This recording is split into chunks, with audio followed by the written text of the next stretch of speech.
Assalamualaikum warahmatullahi wabarakatuh. Apa kabarnya siswa kelas 2? Semoga tetap sehat dan tetap semangat dalam belajar. Pada kali ini kita akan melanjutkan pelajaran yang kemarin, yaitu Allah Maha Pencipta. Kali ini yang bagian yang kedua. Nah, bagian yang kedua ini akan membahas tentang Asmaul Husna Al-Khaliq. Oke ya, kita lanjutkan. Asmaul Husna. Asmaul Husna itu adalah nama-nama Allah yang baik.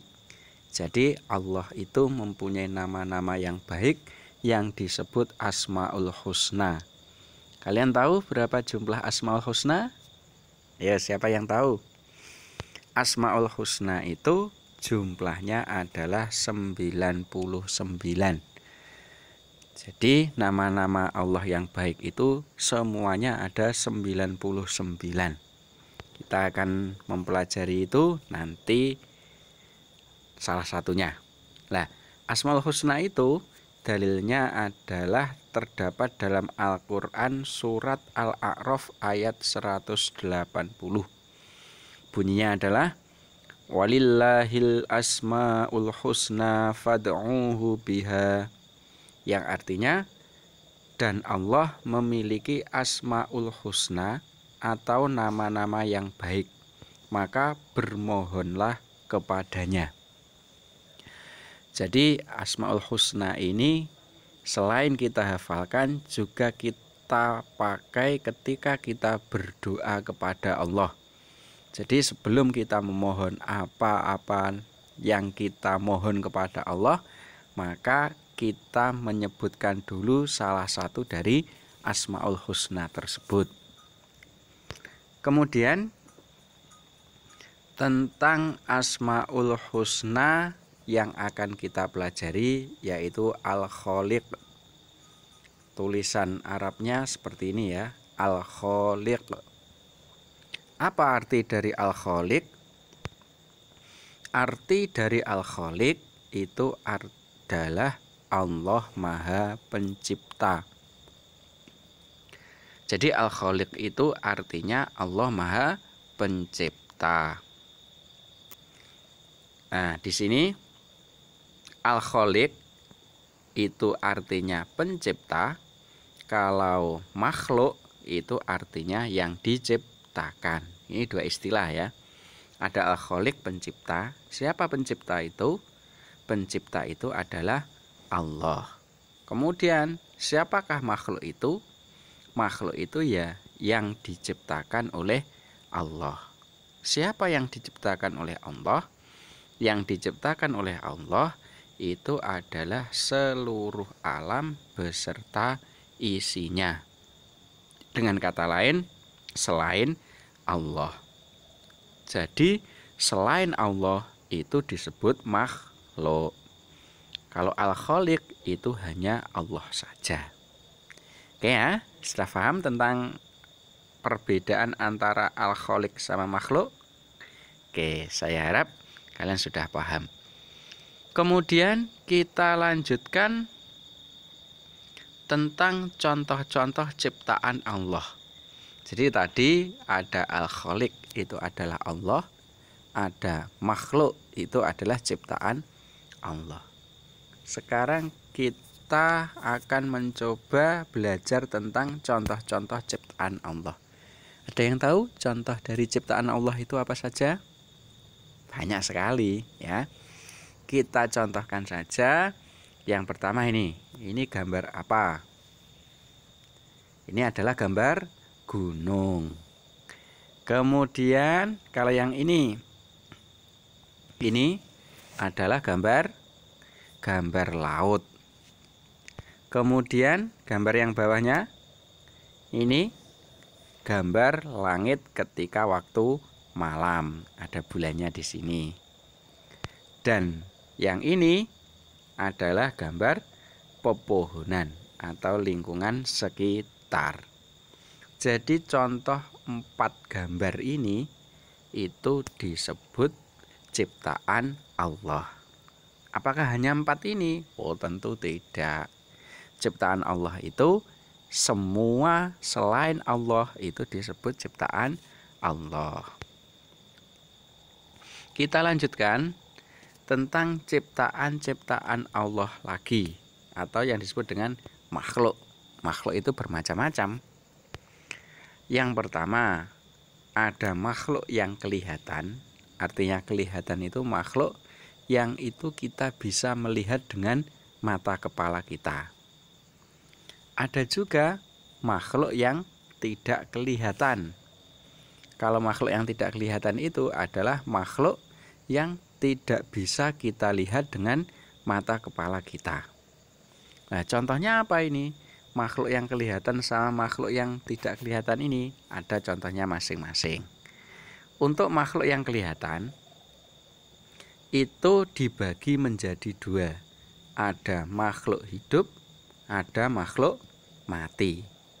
Makhluk hidup itu berarti ya hidup.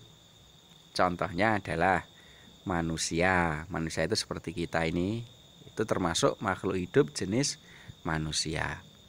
Kemudian hewan. Hewan itu contohnya ya sapi, kerbau, kambing. Itu makhluk hidup jenis hewan. Ada lagi tumbuhan. Tumbuhan itu ya misalnya pohon mangga, pohon pepaya, sayur-sayuran, dan lain sebagainya. Itu juga makhluk hidup jenis tumbuhan. Manusia, hewan, tumbuhan itu tersebut makhluk hidup yang kelihatan. Ada juga makhluk yang kelihatan tapi makhluknya itu mati. Contohnya adalah gunung. Gunung itu makhluk yang kelihatan tapi mati. Langit dan lain-lain. Banyak juga yang makhluk hidup banyak juga makhluk yang kelihatan tapi tidak hidup alias mati. Kemudian kalau makhluk yang tidak kelihatan itu disebut makhluk gaib. Makhluk gaib maksudnya gaib itu bagaimana? Gaib itu artinya tidak bisa dilihat dengan mata kepala kita. Contohnya apa? Contohnya adalah malaikat. Nah, malaikat itu juga makhluknya Allah, tapi kita tidak bisa melihat malaikat karena malaikat itu makhluk gaib. Tapi kita wajib percaya bahwa malaikat itu ada. Kemudian makhluk yang tidak kelihatan lagi ada jin. Kemudian ada setan dan lain-lain, masih banyak lagi. Itu adalah makhluk yang tidak kelihatan. Oke ya, bisa membedakan antara makhluk yang kelihatan sama yang tidak kelihatan beserta contohnya. Oke. Nah, di antara banyak makhluk itu tadi, makhluk yang paling sempurna itu adalah manusia alias kita. Jadi kita itu diciptakan oleh Allah sebagai makhluk yang paling sempurna. Gitu. Jadi kita harus bersyukur kepada Allah. Karena apa? Kita menjadi makhluk yang paling sempurna. Kemudian karena kita itu makhluk yang paling sempurna, maka kita mempunyai tugas. Nah, sebagai makhluk yang paling sempurna itu tadi. Terus tugasnya apa? Tugasnya yang pertama, kita harus bersyukur seperti yang saya sebutkan tadi. Jadi kita sudah diciptakan dengan yang paling sempurna ini, maka kita harus bersyukur kepada Allah. Caranya bagaimana? Caranya dengan mengucapkan alhamdulillah. Kemudian selain itu, cara bersyukurnya dengan menjalankan semua perintahnya Allah dan menjauhi semua larangannya. Itu cara bersyukur. Kemudian tugas yang kedua adalah tidak menyombongkan diri. Jadi kita hidup di dunia ini tidak boleh sombong. Ya, sombong itu besar kepala, membanggakan diri. Itu tidak boleh. Kemudian tugas yang ketiga adalah tidak boleh putus asa. Jadi kita dalam menjalani kehidupan ini tidak boleh berputus asa. Ketika kita gagal misalnya pada suatu kegiatan, maka kita harus mau mencoba dan mencoba lagi sehingga kita menjadi orang yang berhasil. Kemudian tugas yang selanjutnya yaitu mengelola dan memanfaatkan alam dengan baik.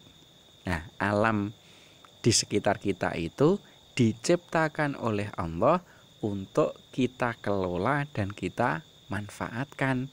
Maka dari itu kita tidak boleh merusaknya. Kita harus memanfaatkan dengan sebaik-baiknya. Itu adalah tugas kita sebagai manusia, yaitu makhluk yang paling sempurna. Oke ya. Kemudian kesimpulan dari pembahasan kali ini adalah yang pertama, Allah itu mempunyai Asmaul Husna Al-Khaliq yang artinya Maha Pencipta. Ini Allah itu Maha Pencipta. Kemudian yang kedua, ciptaan Allah itu ada yang terlihat, contohnya manusia tadi. Kemudian ada juga yang tidak terlihat. Yang tidak terlihat itu contohnya malaikat.